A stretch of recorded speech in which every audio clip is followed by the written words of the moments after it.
sub-S, retraded, credit default swap, blah, blah, blah, blah.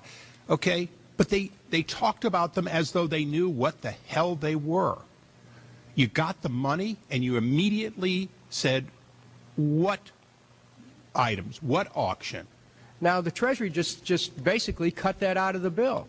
And what we have here is a situation where banks are hoarding the money that they're getting from the TARP. They're using the money to purchase other banks. And all of a sudden, the Treasury sent a signal to the banks, forget about it.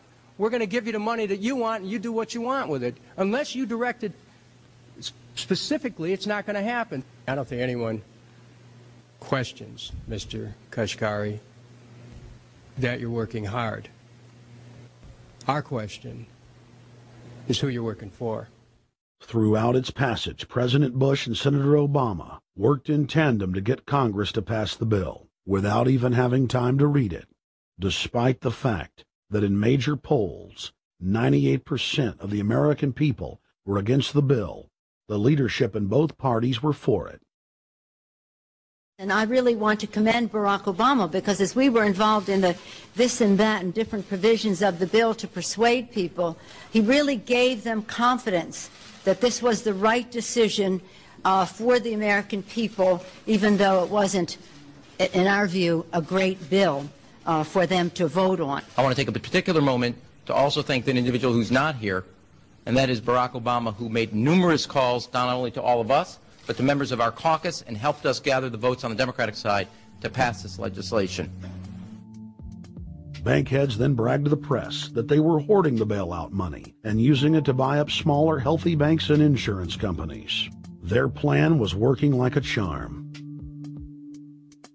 Next, the central bankers loaned the federal government back $787 billion of our own money at interest for President Obama's so-called stimulus package.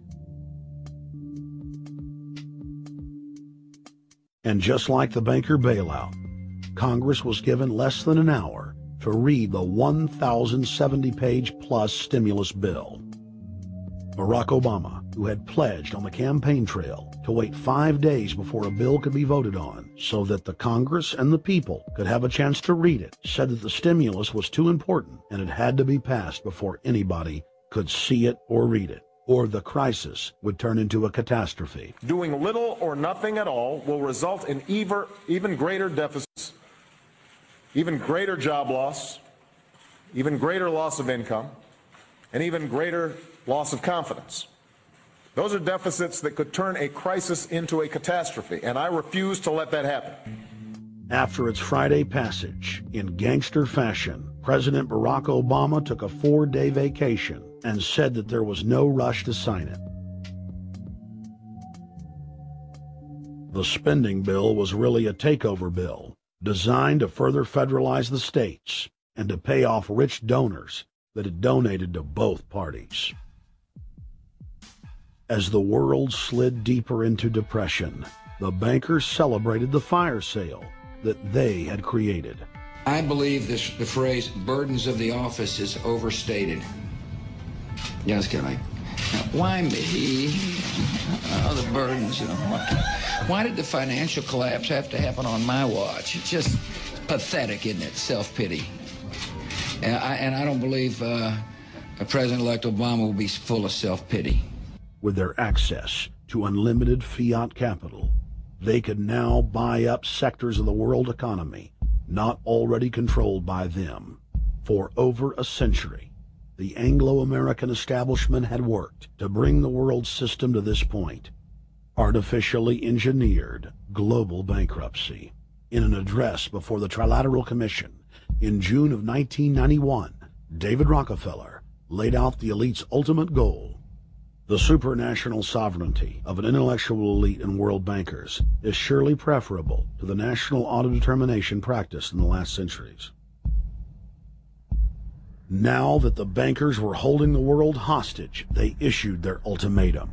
The only solution to restart the global economy would be to set up a planetary government ruled by a new Bank of the World, a Bank of the World owned and controlled by them. Suddenly, hundreds of prominent publications announced the solution: the people's only salvation. Time magazine, in an article titled "The New World Order," said that the new super bank would control the world's currencies and set interest rates, and that the new bank would, quote, knock the heads of bad countries like the United States. At a meeting of central bank heads and finance ministers dubbed Bretton Woods II, the plan for world government was unveiled by the very bankers that had engineered the collapse. Formerly sovereign countries would now pay their taxes directly to the banking cartel. Hundreds of new carbon taxes, controlling every facet of human activity, would only be the beginning.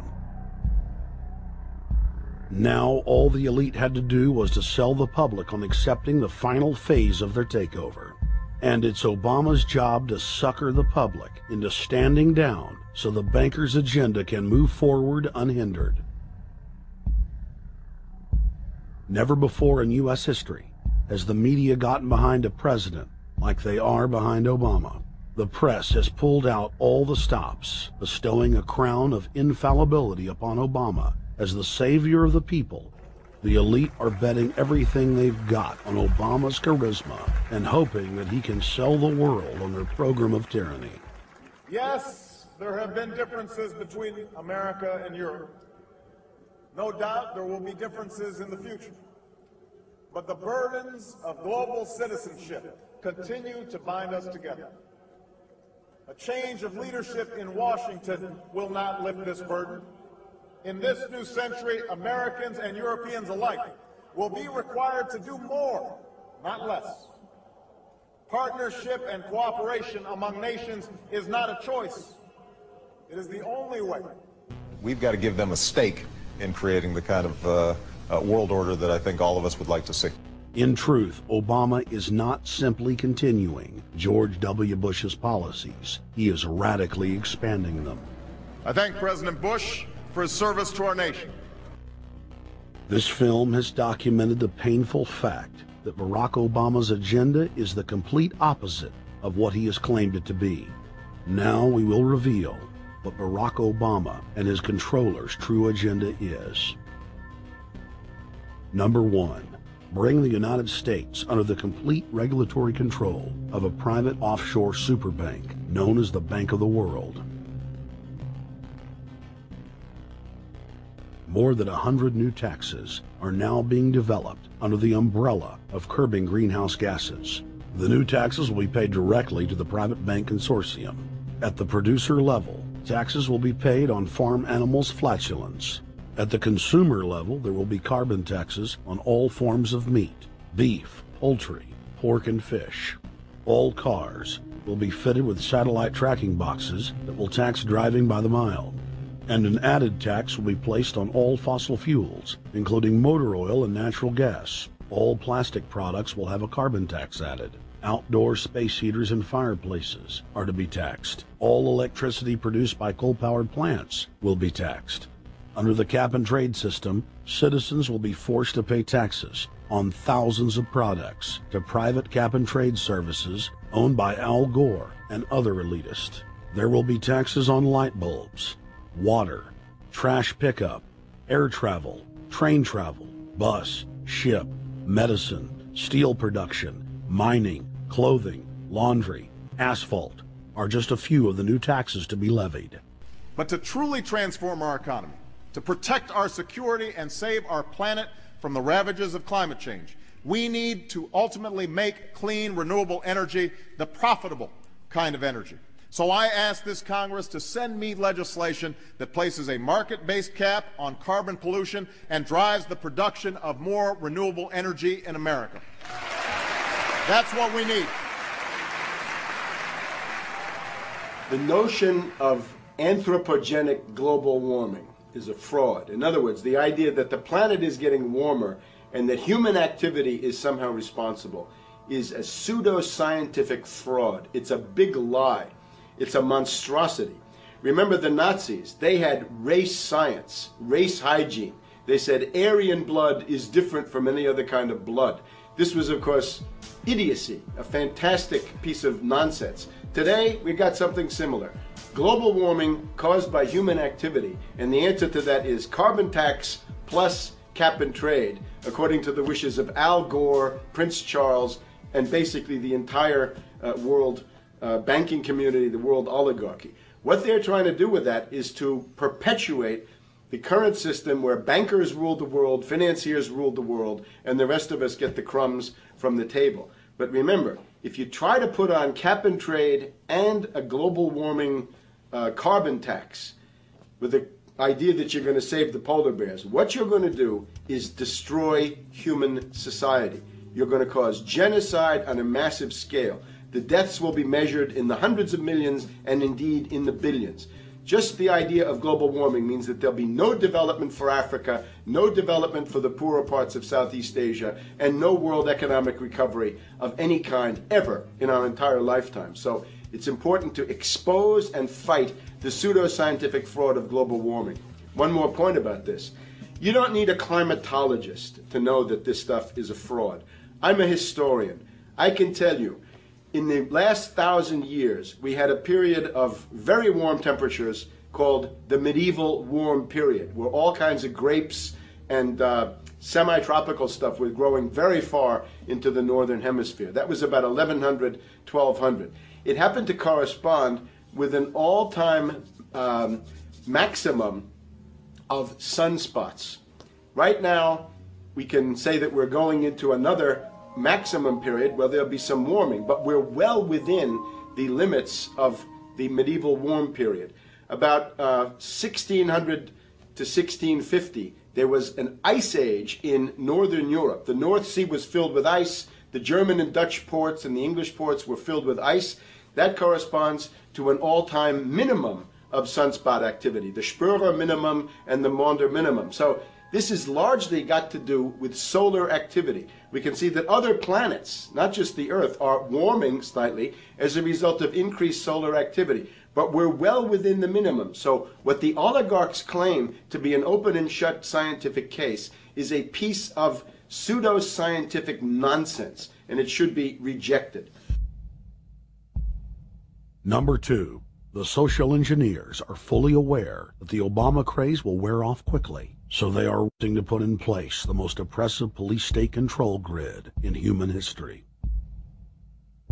20,000 battle-hardened regular Army troops are now being deployed to patrol the streets of the United States.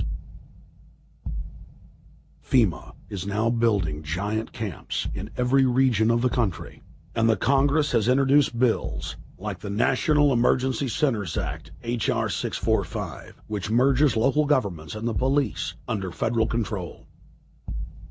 And as we all know that have watched these things, they're ready for the riots. With these detention centers that are being opened up around the country, with state police training for riot control in the event of economic calamity and food riots, they know what's going on and they're prepared for it. So people better also prepare for it themselves. Anyone that's not prepared for what's going to happen, they deserve what they get, because there's enough information out there pointing to the problems, and they should take all precautionary actions. Next, Obama ordered the Defense Department to issue DoD Directive 1404.10, establishing a 1 million person civilian army under his control. Simultaneously, Obama launched USAService.org. The new website deceptively masquerades as a federal agency, but in reality is a recruiting tool building a separate, completely private army outside of government that takes orders directly from Obama's controllers.